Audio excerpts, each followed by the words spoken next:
62. Ironías de la vida. Mientras Relumbrón, Evaristo, Hilario, el tuerto Cirilo y socios marchaban lentamente por las calles de México hasta llegar al lugar donde debían ser ejecutados, y la moreliana era conducida al hospital, una alegre caravana entraba en el pintoresco pueblo de Ameca. Moctezuma III había sido nombrado jefe de una especie de zona militar, compuesta de Ameca, Chalco y Texcoco, y estaban también a su mando las escoltas del camino de Río Frío, formadas de valientes dragones bien montados, que hacían su servicio conforme a ordenanza y no recibían de los viajeros ninguna gratificación. El primer cuidado de Moctezuma, como se debe suponer, fue tomar posesión de sus fincas, autorizado por la orden del Ministerio de Hacienda, que Lamparilla le entregó. No se dejó, siendo un muchacho tan listo y entendido, engañar de su abogado.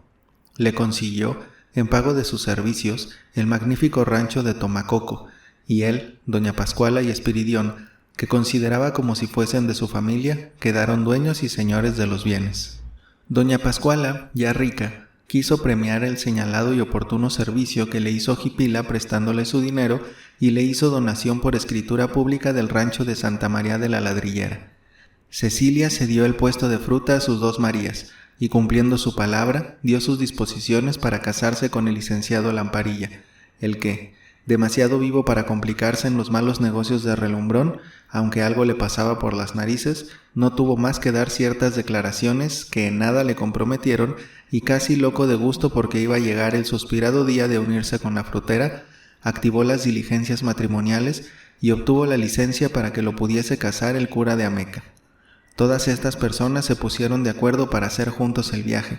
Doña Pascuala, acompañada de Cecilia y de Jipila, en un buen coche, Lamparilla en su carretela y Moctezuma III a caballo, con una escolta de dragones de su regimiento. A Juliana la había mandado el día antes en su carro cargado de vinos, conservas y provisiones para habilitar las haciendas y celebrar la boda. Espiridión los esperaba ya con un buen refrigerio y alojamiento en su curato. Cecilia, antes de entrar al curato, quiso cumplir su promesa y subir a la pequeña y pintoresca montaña en cuya cima está la capilla del Señor del Sacromonte, para darle las gracias de haberla salvado en el naufragio en el canal de Chalco y del puñal de Evaristo cuando acometió su casa. Llevaba sus retablos pintados y con marco dorado, y sus milagritos de plata preparados, y añadió una trenza de sus cabellos. Doña Pascuala, a causa de su extremada gordura, no los acompañó, pero los demás sí, y por supuesto Lamparilla, que había prometido hacer en unión de su idolatrada Cecilia esa piadosa peregrinación. Acabados los rezos y colocados los milagros y retablos, descendieron todos al curato, donde encontraron ya en la mesa una sopera humeante y olorosa. Ese día, por lo menos, se consideraron enteramente felices y solo extrañaron a Juan, que creían muerto, y brindaron de corazón por su memoria. Al día siguiente, el cura dio las manos a Cecilia y a Lamparilla, que quisieron fuera el casamiento muy modesto, y una semana después cada cual estaba en sus fértiles y hermosas posesiones, dándose una vida regalada. El reinado de la dinastía de los Melquíades había terminado y se levantaba espléndido y brillante el de Moctezuma III. Este cuadro de luz, de flores y de alegría formaba contraste con otro de sombras, de lágrimas y de tristeza. Don Pedro Martín sentenció a su cuñado a 8 años de prisión como monedero falso, y bien que el presidente lo hubiese indultado, por consideración especial al íntegro juez, y reducido su pena a 4 años de confinamiento absoluto en su propia casa, las recriminaciones de Clara fueron tan continuadas y violentas que tuvo que echarla de su casa. Coleta y Prudencia, que habían sido cariñosas, considerando en conciencia que había sido excesivamente cruel y deshonrado a su familia, lo abandonaron dejándole escrita una carta no muy lisonjera, pues lo llamaban hermano desnaturalizado. El viejo magistrado, irritado contra su familia, solo en su biblioteca, fatigado con el trabajo y desengañado del mundo, se refugió en el secreto amor que profesaba a Casilda, y aún pensó echar a un lado toda especie de consideraciones sociales, comprar cerca de México un rancho o hacienda, casarse con la muchacha y acabar sus días separado como una muralla del resto del mundo. Pero su posición y fama, que aumentó con el ruido que hizo la célebre causa, lo tenían en una constante duda y en un tormento que aumentaba a medida que reflexionaba en los inconvenientes y dificultades de tal determinación. Un incidente fatal lo sacó de esta violenta situación. Un día que estaba reclinado en los pergaminos de su biblioteca, presa de un desaliento infinito, recibió un papel de Amparo, en que le decía que fuese inmediatamente, porque Casilda hacía 6 días que estaba gravemente enferma. El corazón le dio un vuelco, creyó que se ahogaba, y así todo se vistió deprisa, tomó su sombrero y su bastón, y marchó con presteza, como si tuviese 20 años, a la casa de doña Severa, donde no había puesto un pie desde que comenzó la causa, pensando, naturalmente, que sería mal recibido y que el dolor, el despecho, la situación espantosa en que habían quedado doña Severa y su hija después de la muerte de Relumbrón, originaría ya violentas, ya tristísimas escenas que creía debían evitarse. Nada de eso sucedió. Amparo, cadavérica, con unos círculos morados alrededor de sus bellos ojos, pero humilde y resignada, recibió al magistrado con una triste sonrisa. Quiso disimular lo que sufría y no pudo. Cogió la mano del juez, la quiso llevar a sus labios, y el viejo sintió caer en ella 2 lágrimas que le quemaron como si hubiesen sido 2 gotas de plomo derretido. Don Pedro Martín tomó delicadamente la cabeza de Amparo y la reclinó en su seno. «Eres una santa, hija mía», le dijo, «y me das lecciones de generosidad, de paciencia y de conformidad con la voluntad de Dios». «Por causa nuestra se ha enfermado Casilda», le contestó Amparo. «Ya debe usted pensar lo que hemos padecido y lo que tendremos que sufrir todavía. Mi mamá ha estado a la muerte, sin querer absolutamente que la viese el médico. Casilda la ha curado, la ha velado 2 semanas sin quitarse la ropa ni descansar un momento. Ha salido a deshoras de la noche lloviendo para traer de la botica las medicinas caseras que nos ha ocurrido podrían aliviarla. Los últimos días yo no pude soportar la fatiga y caí también en cama, y ella me atendió lo mismo que si fuera su hija o su hermana. La consecuencia ha sido una fiebre, la creo muy grave, y por eso me atreví a escribir a usted. Mi mamá no tendrá todavía fuerzas ni valor para hablar con usted, pero ¿quiere usted ver a Casilda? «¿Cómo no, Amparo? Sí que la veré», le contestó. «Guíame y vamos». La recámara era amplia, aseada y con muy buena ventilación. A pesar de esto, al abrir la puerta y penetrar en ella se sentía una atmósfera cálida, mezclada con extraños olores de botica y de cosas pútridas. Don Pedro Martín y Amparo se acercaron resueltamente al lecho, sin asco y sin temor de un contagio. Casilda estaba inmóvil como un tronco. Solo su pecho levantaba las sábanas con una respiración sorda y trabajosa de agonizante. Su cara, entre roja y amoratada, ardía como si le acabasen de pasar por la frente y los carrillos una plancha ardiendo. Sus cabellos en desorden, esparcidos y como arrojados en fracciones sobre las almohadas limpias y blancas. Un brazo torneado y una pequeña mano floja y caliente salía de la sobrecama, y en el cuello descubierto se notaban unas manchas redondas y rojas. Casilda tenía una fiebre maligna que la quemaba viva y se la llevaba por momentos. Don Pedro Martín se retiró pensativo, melancólico y cabizbajo, pero resignado. Amparo le había dado el ejemplo y no quería ser más débil que la huérfana a quien él había dejado sin padre. Para él era asunto concluido. Pocos días, quizás pocas horas de vida quedaban a Casilda.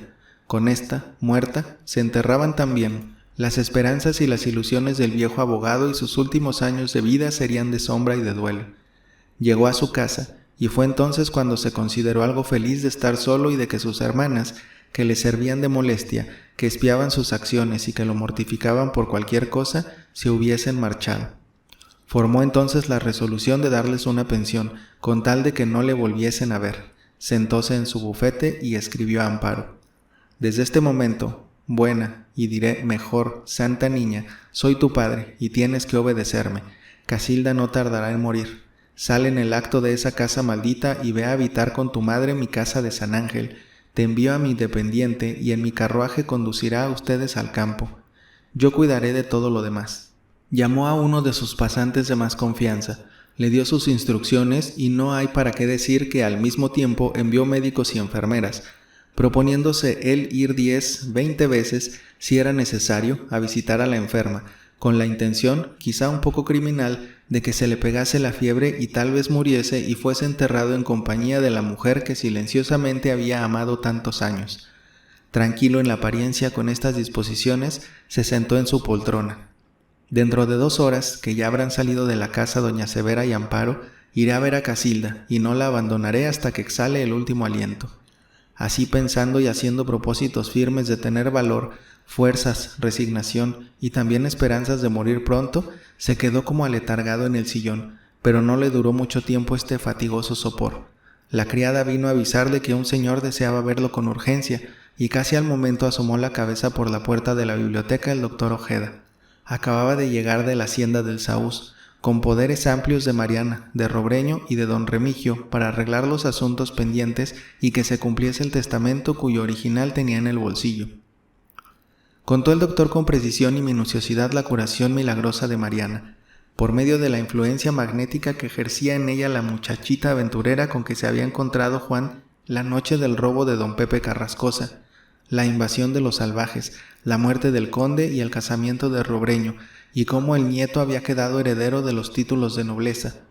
Cuando terminó la narración, entregó el testamento a don Pedro y le dijo: como una muestra del carácter singular del conde, se acordó de su primo, a quien quiso matar en un duelo terrible, y le dejó un legado de 100,000 pesos y otro de igual suma a usted, a quien hacía años que no veía, mientras para mí, que lo desaté moribundo del árbol en que los indios le habían amarrado, que lo llevé en brazos, que le asistí y velé noches enteras, y que hice cuanto la ciencia me enseñaba para salvarlo, no tuvo ni memoria, ni siquiera una mirada de gratitud. Pero no importa, he sido recompensado con grandeza, y Robreño y la condesa son como de mi familia. Qué crueles ironías tiene la vida, dijo don Pedro con desaliento, tirando en la mesa el testamento que tenía en la mano. ¿Para qué me sirven ahora 100,000 pesos?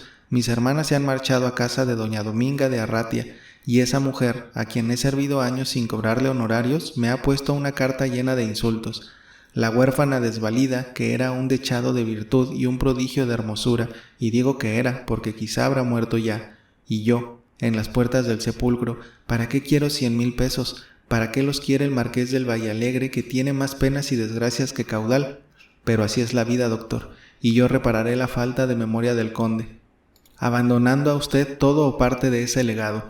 Si me salva usted a Casilda, pues no me cabe duda que es usted, y no la muchacha aventurera, la que ha salvado a la condesa. Vamos, vamos, se lo suplico, si no tiene usted inconveniente. Por mi parte haré el sacrificio de encargarme de la testamentaria, y contaré a usted cuanto ha pasado aquí en la célebre causa que ha abreviado los días de mi vida. Con mucho gusto y sin interés alguno, haré cuanto usted quiera. Veremos a la enferma y la salvaré si es posible. Vamos. El abogado y el doctor salieron platicando de sus asuntos por la calle, y antes de media hora estaban en la recámara de Casilda, donde se encontraban 3 médicos reconociéndola y procurando refrescar con agua helada sus labios hinchados y ardientes por la fiebre. El doctor Ojeda, presentado por don Pedro, lo saludó, reconoció a Casilda con la más escrupulosa atención, meneó la cabeza de una manera significativa y los 4 doctores se retiraron a conferenciar, cerrando la puerta tras ellos para que nadie pudiera escuchar. Don Pedro salió al corredor y durante media hora, que le pareció un siglo, se paseó agitado pero con un resto de esperanza, pues la esperanza es la última que abandona al hombre, especialmente cuando es desgraciado. Por fin, el médico de cabecera hizo entrar a don Pedro. Amigo y señor licenciado, le dijo, usted es filósofo, hombre de mundo y además fuerte y enérgico. Ya se han visto todas estas cualidades en la célebre causa formada al dueño de esta casa y socios. Don Pedro se veía tentado de dar un empellón al doctor y echarlo de la casa, pero el doctor continuaba impasible su preámbulo, hasta que soltó lo que le costaba trabajo decir. El caso es desesperado, continuó. Sin la fiebre, que es intensa, la debilidad se la llevaría. Estos casos tienen, por lo común, un desenlace fatal. Hemos hecho cuanto la ciencia aconseja, y nuestro distinguido doctor podrá decir si el tratamiento que hemos seguido ha sido el más acertado. Pero repito, respetable amigo, el caso no tiene remedio. Es inútil hacerle ya más medicinas, y lo mejor es dejarla tranquila y que muera en paz. Diciendo esto, tomaron sus sombreros, estrecharon afectuosamente la mano de don Pedro, que oía aterrado esta sentencia de muerte, y bajaron deprisa la escalera, deseosos de abandonar la funesta casa donde se había abrigado el crimen y donde se respiraba una atmósfera mortal. El doctor Ojeda procuró consolar a don Pedro, pero no pudo menos de declararle que quedaban a la pobre Casilda pocos momentos de vida. Al fin, se marchó también. Las enfermeras, soñolientas y fatigadas, se habían esquivado echándose en los sillones y canapés, y las criadas habían huido a las remotas piezas de la sala. Don Pedro quedó solo, miró a todos lados y se dirigió con miedo, como quien va a cometer un crimen, a la recámara de la enferma. Por una ventana entreabierta entraba el último rayo del sol de la tarde e iluminaba el lecho. Casilda acababa de expirar. La sangre hirviente que había dado a sus mejillas y a su frente un color rojizo se heló repentinamente con la muerte y cambió su fisionomía dándole el aspecto plácido y tranquilo que tiene el que duerme después de las fatigas de un largo viaje. Ella había hecho el viaje de la vida entre zozobras, penas, recogimiento y esperanzas y entraba casi sin saberlo a las puertas de la eternidad, pues desde el segundo día perdió el conocimiento y quizá lo recobró un instante, y mientras los médicos discutían y el único hombre que la había amado en el mundo se paseaba nervioso y agitado en los corredores de la casa. Don Pedro quedó más de un cuarto de hora como petrificado, sin despegar los ojos de la muerta. Después, como volviendo en sí de un letargo, salió de la recámara para observar si alguien venía. Escuchó los ronquidos de las enfermeras. Se cercioró de que estaba solo y no pudiendo aguantar más, cayó de rodillas junto al lecho, derramó abundantes lágrimas y cubrió de besos la mano rígida de la pobre Casilda. Oyendo ruido, se levantó precipitadamente, asustado y tembloroso, como si hubiese acabado de matar a la muchacha. Se limpió los ojos con un pañuelo, trató de componer su fisionomía desencajada y cadavérica y se dirigió a la pieza inmediata.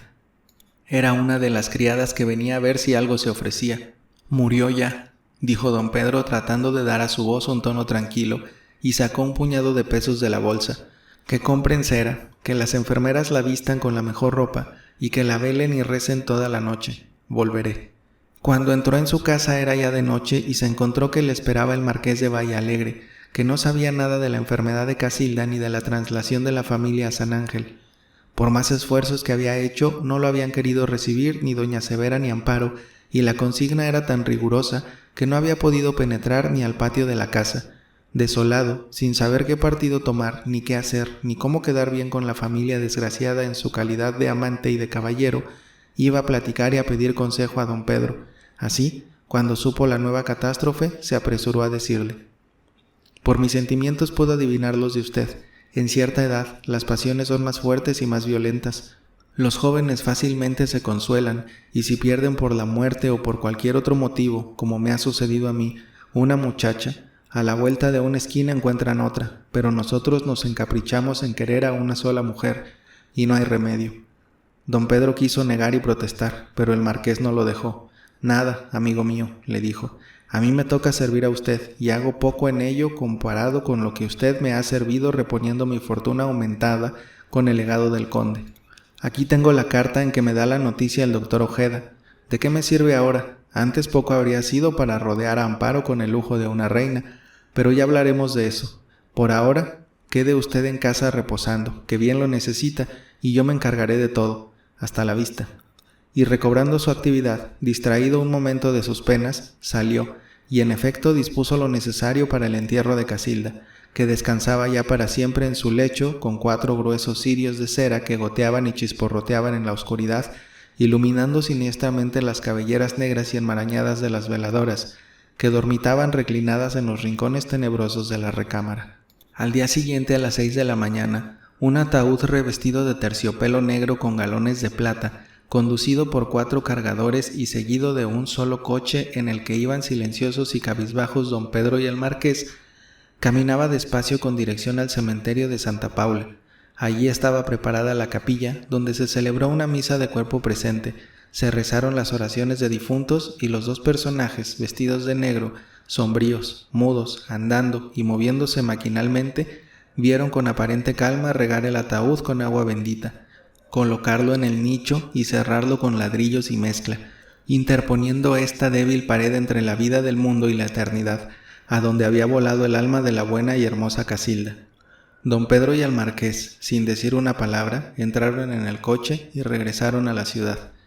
Con la casi repentina muerte de Casilda, una cosa terrible de que aún no podía darse cuenta había caído en la vida sedentaria y hasta cierto punto tranquila del magistrado.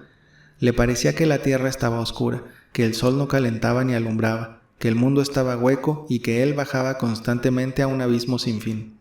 Un velo, más espeso, más fúnebre que el que había oscurecido la vida de Mariana por algunos años, le cubría los ojos, Le envolvía en sus pliegues, no le dejaba respirar, y solo de vez en cuando aparecía el busto desnudo y tentador de Casilda, engastado entre las cortinas de damasco rojo de los balcones de su recámara, pero se desvanecía y borraba enteramente, y era sustituido por el ataúd negro que los sepultureros colocaban en el húmedo y estrecho nicho del panteón. Durante los 9 días don Pedro cerró herméticamente las puertas de su casa y no se dejó ver de nadie, pero pasado este tiempo, los negocios, y especialmente el de la testamentaria del conde del Saús, le obligaron a ser superior a sus pesares, aumentados con el vil comportamiento de sus hermanas. Clara el día menos pensado recogió todas sus alhajas, ropa y dinero, llenó a su confiado marido de improperios, llamándole hipócrita, ladrón, monedero falso, presidiario, bandido y otros calificativos por ese estilo, y que en parte merecía, y se marchó, sin que de pronto se supiese a dónde, aunque malas lenguas dijeron que su rumbo era San Luis, donde estaba de guarnición un alférez de artillería con el que hacía tiempo que tenía relaciones. Doña Dominga de Arratia, medio chiflada desde el día que la robaron, formó una liga estrecha con Coleta y Prudencia, y las tres no se ocupaban día y noche más que de conspirar contra don Pedro y escribirle cartas urgiéndole que hiciera su testamento y que de pronto les diese dinero, inventando que estaban en la miseria, que no tenían ropa, que debían mucho, que estaban obligadas bajo promesa a costear ciertas funciones de iglesia y a dar limosnas como lo habían acostumbrado toda la vida, y que puesto que la ley las constituía herederas, querían saber lo que cada una heredaría, para así echar sus cuentas. Todas las cartas concluían así: tus desgraciadas hermanas a quienes echaste de tu casa. Pepe Carrascosa, o el muerto resucitado, como le decían, vino a dar también al estudio del licenciado Lañeta, informado por el doctor Ojeda de lo ocurrido y del casamiento de Juan con la Lucecilla. Quiso hacer la cesión prometida de la mitad de su caudal a los esposos como un regalo de boda, y marchar a la hacienda del Saús a vivir algún tiempo con los que él llamaba sus hijos. Hasta que tuve familia, decía muy contento y restregándose las manos. Don Pedro concluyó pronto este negocio y Pepe Carrascosa, cargado de curiosidades de plata y oro y esmalte que había comprado en las almonedas del Montepío, marchó a la hacienda del Saús, acompañado de una fuerte escolta de caballería, cuyos haberes se comprometió a pagar. Quedaba lo más difícil y más grave para don Pedro, que eran los asuntos del marqués del Vallalegre, no los asuntos de dinero, que marchaban bien, sino los asuntos del corazón, y en los cuales tomaba una parte muy directa para pagar así lo que el noble caballero había hecho por él. Era, más que un abogado, su verdadero amigo desde el día que lo acompañó al modesto y triste entierro de Casilda. El marqués, después de pensar, de meditar mucho, de considerar bajo todos los aspectos la cuestión, había decidido firmemente echar a un lado todas las dificultades sociales y llevar adelante su casamiento con Amparo, suprimiendo solo el lujo y el aparato que le acarrearía las murmuraciones y la crítica amarga del público.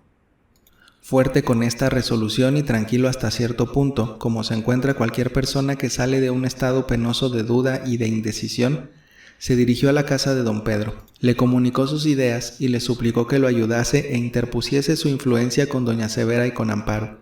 ¿Qué influencia podré tener?, le dijo don Pedro, con personas a quienes he dejado sin esposo y sin padre.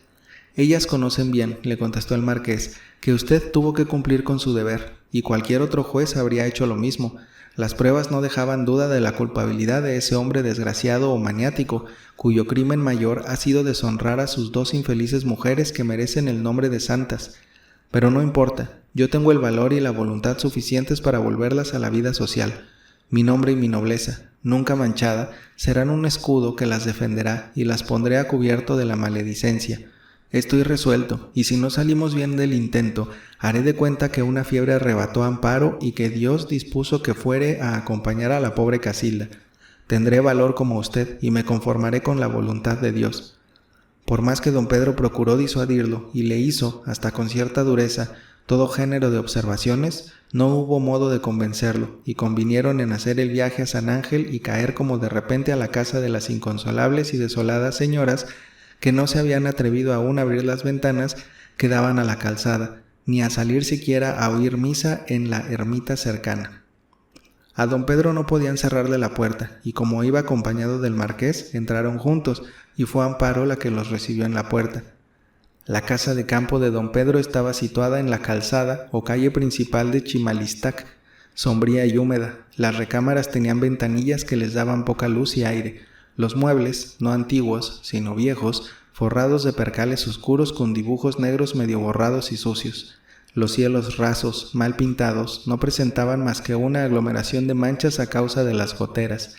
Los pisos de ladrillo, ya casi negros y mal colocados, contribuían a dar un aspecto más triste a las habitaciones. El licenciado, en vez de componer la finca, la había dejado arruinar. No gozaba de las delicias de la temporada, como otros muchos abogados, porque sus constantes ocupaciones no se lo permitían. Solía ir los sábados y regresar a México los lunes o martes. La sala era lo mejor de la casa, pues tenía grandes ventanas a la calle, una alfombra muy usada, unos canapés antiguos, una mesa con una gran plancha de tecali, 4 sillones muy cómodos y un curioso candil de Venecia colgado en el centro y cubierto con una funda de gasa que se caía en pedazos. En esa sala leía los periódicos, comía y dormía, y jamás pasaba a las otras piezas que permanecían cerradas. La mujer del jardinero le guisaba y lo asistía, pues sus hermanas detestaban la casa. Decían que en el momento que entraban les dolía la cabeza y añadían que se espantaban y tenían miedo a los ladrones y a los muertos. La huerta sí era deliciosa, particularmente después de salir de las piezas tenebrosas. Un bosque de peras, melocotones, manzanas, castaños, aguacates y ciruelas, y aquí y allá, en desorden, los elevados fresnos, de copas inmensas como las cúpulas de las catedrales. En el suelo una profusión de flores de todos matices y en el aire y en las ramas, abejas, colibríes y pájaros de colores que alegraban con su ligereza y sus cantos aquel pedazo de tierra fértil. Un poco salvaje, donde el sol y las corrientes de agua suplían el descuido del jardinero. ¿Cuántas veces quizá Evaristo escaló la vieja y alta tapia y Casilda lo esperó al pie de ella con su rebozo dispuesto a recibir las manzanas y las ciruelas de España que se robaban para irlas a vender los domingos al portal, dejando ver a muchos marchantes sus pies pequeños y desnudos, calzados con el zapatito verde oscuro. Al ver Amparo al marqués, sintió una conmoción profunda. No lo esperaba ni lo había visto después de la memorable noche en que fijaron el día de la boda. Don Pedro lo advirtió y la tomó del brazo. «Valor y resignación, hija mía», le dijo. «Casilda murió y ha sido enterrada cristianamente. El marqués y yo la hemos dejado en su última morada. No la veremos más. La casa de ustedes está cerrada. Cuando pase la infección de la fiebre, arreglaremos todas las cosas. Adivinó tus deseos. Ya ves que yo necesito también valor y resignación. Casilda era como mi hija». El marqués, conmovido, no pudo ni aun saludar a Amparo, y todos se dirigieron al abandonado salón que despedía un olor de vejez y de humedad. Amparo entreabrió una ventana y un alegre rayo de sol penetró, y con él la brisa de la mañana, los olores del campo y los pequeños insectos que se pusieron a revolverse y a vivir contentos en la ráfaga tibia de luz. Las 3 personas miraron con ternura esta pequeña escena de alegría de la naturaleza, que formaba contraste con sus pensamientos fúnebres y con la amarga melancolía de sus corazones. Tenemos que correr un velo sobre el pasado, mejor dicho, interponer una espesa pared. No hay que acordarse de ello, Dios lo dispuso así, y ya que has sido tan piadosa, tan generosa y tan buena que has estrechado la mano del inflexible verdugo de tu padre, sé todavía mejor dándosela a quien te ama y que dedicará su vida entera a curar tu dolorido corazón. Vengo de nuevo a pedir tu mano para el marqués. ¿Qué dices? Serénate, piensa un poco, haz un esfuerzo, no hagas caso de la sociedad ni de ninguna persona, piensa solamente en ti y en él. Hubo quizá media hora de silencio. Los insectos microscópicos seguían sus evoluciones en el rayo de sol. Una golondrina entró por la reja, dio la vuelta por lo alto del salón para buscar en la casa un nido que había dejado en el invierno. El viento fresco disipó el olor de la humedad, y los personajes, sentados en los apolillanados canapés, levantaron los ojos. Vieron todo esto y ninguno se atrevía a hablar. Era el gran conflicto que iba a decidir la vida de los dos que tanto se habían amado. «He tenido», dijo Amparo, «como un siglo de agonía antes de poder responder, pero era necesario, y me lo temía, pasar por este trance, el más amargo, el más terrible, el más penoso de mi vida. Imposible de borrar los recuerdos ni curar los dolores del corazón. Quizá con el tiempo, y lo dudo, podrá pasar esta como tempestad horrorosa que descargó en nuestra casa. Dios ha juzgado a mi padre y confío en que lo habrá perdonado.